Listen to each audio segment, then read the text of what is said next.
A Blue Origin rocket has exploded on the launch pad during a test in Florida.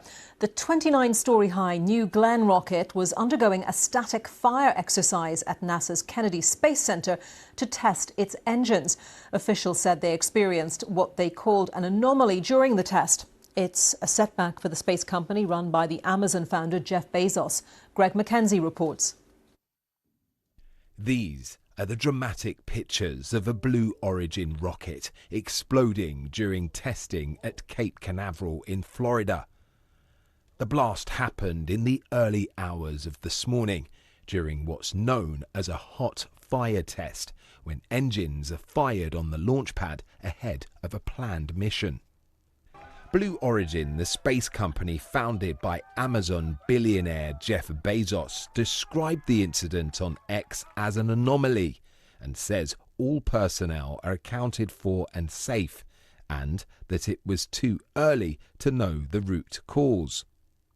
The rocket was being prepared for a future satellite mission, but because Blue Origin is also involved in NASA's plans to return astronauts to the moon, investigators will now be looking closely at whether the explosion could have any impact on future lunar missions.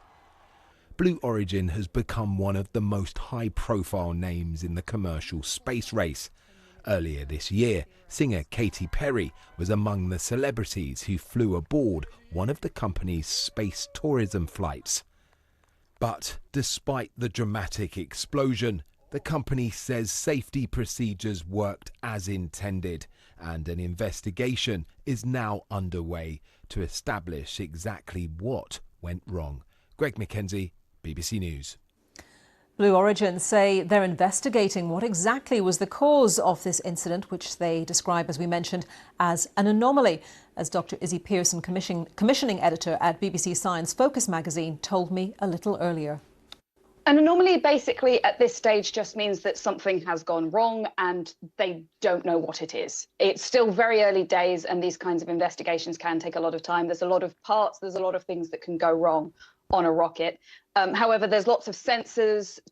They've tried to make sure that they know exactly what's going on in any part of the rocket at any given time. So they have lots of information that they are undoubtedly at this very moment trying to trawl through to work out what exactly went wrong.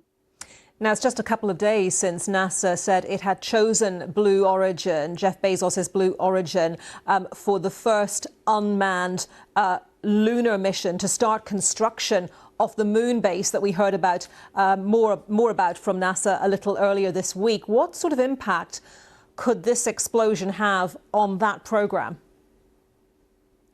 It does really depend on exactly what it is that went wrong. If it's something that's a fundamental flaw with the rocket, then that's a big problem because Blue Origin is planning on using the New Glenn to take these rovers and things to the moon.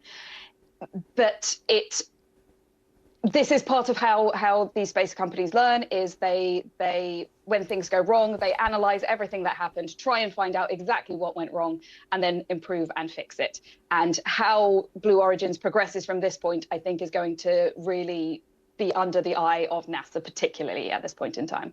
And we know that the US wants to have people back on the moon, literally on the moon's surface, in 2028. And Blue Origin is competing with Elon Musk's SpaceX for much of the work around that, isn't it? So I know you've used the term go fever.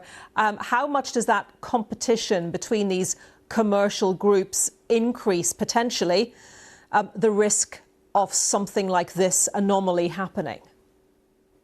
So go fever refers to this phenomenon where people are so concerned with making sure that things get out on time and everything's going well that they sometimes ignore small things that can have a big impact. Dr. Izzy Pearson. Well, just hours after the demise of that Blue Origin rocket, there was a more successful launch for Elon Musk's SpaceX. A Falcon 9 rocket took off from Cape Canaveral Space Force Station, launching 29 satellites into space for another Starlink mission. Starlink's network can provide broadband internet to remote locations around the world.